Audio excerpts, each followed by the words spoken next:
खैबर पख्तूनख्वा के इलाके और अगज़ई में सिक्योरिटी फोर्सेस का इंटेलिजेंस बेस्ड ऑपरेशन, 19 भारतीय सरपरस्त खवारिज हलाक। Lieutenant colonel Junaid Arif, major Tayyab Rahat समेत पाक फौज के 11 जवानों ने भी जाम शहादत नोश किया। ISPR के मुताबिक शहीद होने वालों में नायब सूबेदार आजम गुल, नायक आदिल हुसैन, नायक गुल अमीर शहदा में शामिल, लांस नायक शेर खान, तालिश फराज और इरशाद हुसैन, सिपाही तुफैल खान, आकिब अली और मोहम्मद जाहिद भी शहीद हो गए। सिक्योरिटी फोर्सेस ने इलाके में क्लियरेंस ऑपरेशन शुरू कर दिया। भारतीय सरपरस्त दहशतगर्दी के मुकम्मल खात्मे का आज़म। इसराइल का गाजा के लिए इमदाद ले जाने वाले फ्रीडम फ्लोटाटा पर हमला, 3 जहाज़ों पर कब्जा कर लिया। इसराइली हुकाम ने ज़्यादातर लाइव नशरियात भी मुनक़ता कर दी। गैर मुल्की खबर एजेंसी के मुताबिक सुहूनी बहरिया ने गाजा जाने वाले फ्रीडम फ्लोटाटा पर इस जगह हमला किया जो नाके बंदी से 120 नॉटिकल मील दूर है। चंद रोज कबल इसराइल ने ग्लोबल स्मूथ फ्लोटेला पर भी हमला करके काफिले में सवार 500 से ज्यादा अफराद को हिरासत में लिया था। हमास जंग मुज़ाकरात का तीसरा दौर, अमरीकी नुमाइंदा खसूसी स्टीव विटकॉफ और ट्रंप के दामाद जैरेड कुशनर मुज़ाकरात में शिरकत के लिए आज मिस्र रवाना। कतरी वज़ीर आज़म भी आज मुज़ाकरात में शिरकत करेंगे। सदर ट्रंप ने ग़ज़ा का तब्दील शुदा अमन मनसूबा दुनिया के सामने पेश कर दिया। कतरी वज़ारत ख़ारजा का कहना है कि ट्रंप का फाइनल प्लान अरब इस्लामी ममालिक के प्लान से अलग है। सदर ट्रंप ने इसराइल के कहने पर असली मनसूबे में तरामीम की, कैदियों का तबादला, इमदाद की फराहमी और जंग बंदी मुमकिन बनाना लाजमी है। गजा जंग के खात्मे के लिए मिस्र में मुज़ाकरात, हमास ने अपनी शराइत भी पेश कर दी। हमास रहनुमा का कहना है कि ऐसे मुआहदे के लिए कोशा हैं जो फ़लस्तीनी अवाम की ख्वाहिशात का आगाज़ हो, गजा में मुस्तकिल और जाम जंग बंदी हो, इसराइली फ़ौज गजा से निकल जाए, बेघर फ़लस्तीनियों की वापसी और इमदाद का बिला रोक टोक दाखिला हो, कैदियों का मुनसिफाना तबादला और गजा की तामीर नो का फौरी आगाज़ किया जाए। फौजी बरहूम ने इसराइली वज़ीर आज़म पर मुज़ाकराती अमल सबूताज़ करने की कोशिशों का भी इल्ज़ाम, कहा नेतन्याहू हर मरहले पर जानबूझकर रुकावट डालते रहे हैं। इसराइल 2 बार मुआहिदों की खिलाफ वर्जी कर चुका है, अब एतबार नहीं कर सकते। हमास के मुज़ाकराती टीम के सरबरा खलील उल हया कहते हैं मुज़ाकरात कई रोज़ तक जारी रहेंगे, मुआहिदे तक पहुँचने के लिए तैयार हैं। गजा जंग में खात्मे के लिए ज़मानत दरकार है, यकीनी बनाना होगा इसराइल दोबारा हमला नहीं करेगा। उधर इसराइली वज़ीर आज़म की हरदर्मी बरकरार, हमास के मुतालिबात मानने से इनकार, कहा कि यरगमाली की वापसी और हमास की हुक्मरानी का खात्मा चाहते हैं। इसराइली वज़ीर दिफा ने भी एतराफ़ किया कि नेतन्याहू गजा जंग का खात्मा नहीं चाहते। जंग बंदी मुज़ाकरात के बावजूद इसराइल बाज न आया। इसराइल की गजा में बमबारी, मजीद 10 फ़लस्तीनी शहीद हो गए। जंग बंदी मुज़ाकरात के बावजूद 3 रोज़ में 104 फ़लस्तीनी शहीद हो चुके। गजा के सबरा और अलरमाल शहरों पर भी बमबारी। रामल्ला में महाजिर कैंप पर सहूनी फोर्सेस का छापा, 15 फ़लस्तीनियों को गिरफ्तार कर लिया।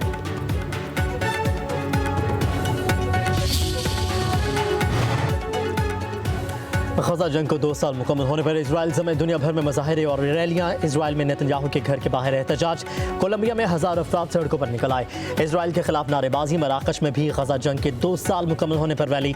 लातीनी अमेरिका में भी फ़लस्तीनियों से इज़हार यकजहती के लिए मुजाहरा। बरतानिया की यूनिवर्सिटी में तलबा भी सरापा एहतजाज। पीपल्स पार्टी और मुस्लिम लीग नून के दरमियान इख्तलाफात, वज़ीर आज़म शहबाज शरीफ ने मुस्लिम लीग नून के सीनियर रहनुमाओं को आज इस्लामाबाद तलब कर लिया। वफाकी काबीना के सीनियर अरकान का इजलास वज़ीर आज़म हाउस में होगा।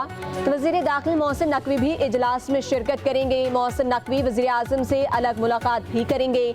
वज़ीर आज़म को सदर आसिफ ज़रदारी का पैगाम पहुँचाएंगे।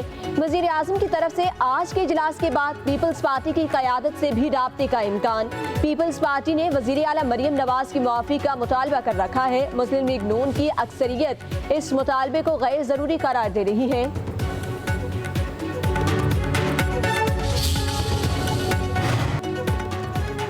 काश्तकारों से गंदम की फसल 3500 रुपये फी मन खरीदने का मुआहिदा। आइंदा साल गंदम की खरीदारी का जामे प्लान तैयार।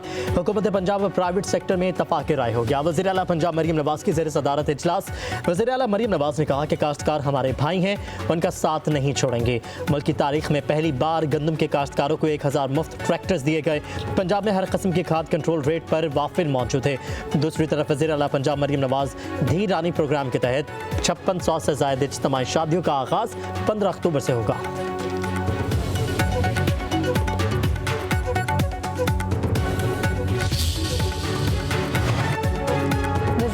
मुराद अली शाह का घोटकी में सहाफी तुफैल रेंज के कत्ल पर नोटिस। आईजी पुलिस से वाक़े की रिपोर्ट तलब कर ली। कहा सहाफियों पर हमले आज़ादी सहाफत पर हमले हैं, कातलों की फौरी गिरफ्तारी अमल में लाई जाए। तुफैल रेंज के कत्ल की गैर जानिबदाराना तहकीकात यकीनी बनाए। वज़ीर दाखिला सिंध ज़ियाउल हसन लंजार का भी कत्ल पर सख्त नोटिस और इजहार अफसोस। DIG सेक्रेटरी से फौरी और तफसीली रिपोर्ट मांग ली। कहा मुल्जिमान को हर सूरत गिरफ्तार करके कानून के कटहरे में लाया जाए।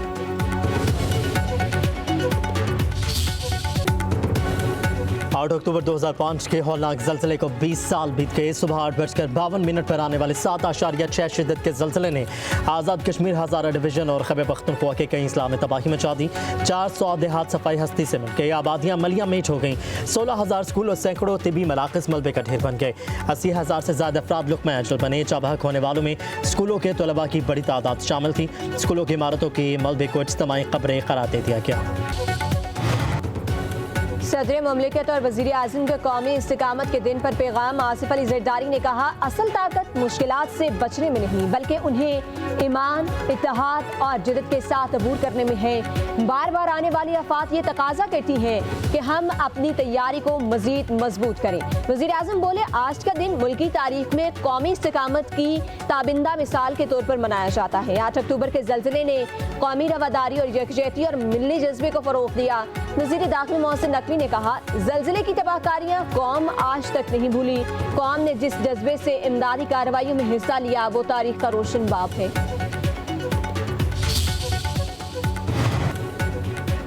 सुप्रीम कोर्ट में 26वीं आईनी तरमीम के खिलाफ बराह रास्त समाअत शुरू। गुज़श्ता रोज़ आईनी बेंच ने लाइव स्ट्रीमिंग की दरख्वास्तें मंजूर की। जस्टिस जमाल खान मंदोखिल ने रिमार्क्स दिए कि हम हर चीज़ का गलत इस्तेमाल करते हैं। हमने लाइव स्ट्रीमिंग से लोगों को तालीम देना चाहिए लेकिन हम खुद ही उससे एक्सपोज हो गए। जस्टिस साइशा मलिक ने इस्तफसार किया हुकूमत का लाइव स्ट्रीमिंग से मुतालिक क्या मौक़िफ़ है। एडिशनल अटॉर्नी जनरल बोले लाइव स्ट्रीमिंग का फैसला एडमिनिस्ट्रेटिव साइट पर होता है। KP हुकूमत के वकील का केस की समाअत के लिए फुल कोर्ट तश्कील देने का मुतालबा।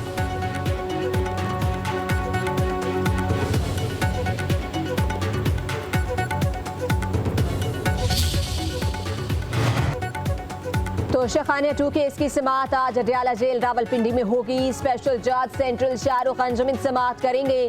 बानी PTR बुशरा बीबी को कमरा अदालत में पेश किया जाएगा। मुल्जिमान आज 342 के सवालनामे का जवाब जमा कराएंगे। अदालत की जानिब से दिया गया सवालनामा 29 सवालात पर मुश्तमिल था। इस्तिगासा के 20 गवाहों पर वकला सफाई की जानिब से इजरा मुकम्मल हो चुकी है।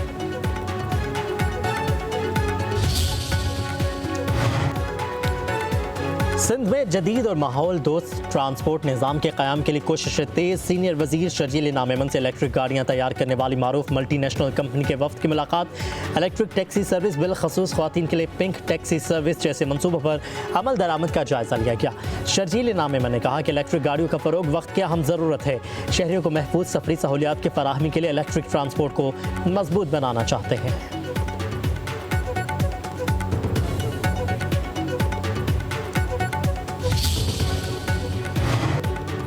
वज़ीर आला पंजाब मरियम नवाज आज पाकपतन में इलेक्ट्रिक बस प्रोजेक्ट का इफ्तिताह करेंगी। पाकपतन में पहली बार सरकारी ट्रांसपोर्ट सिस्टम का इजरा किया जाएगा। शहर के अवाम को 3 रूट्स पर इलेक्ट्रिक बस सर्विस की सहूलत फराहम की जाएगी।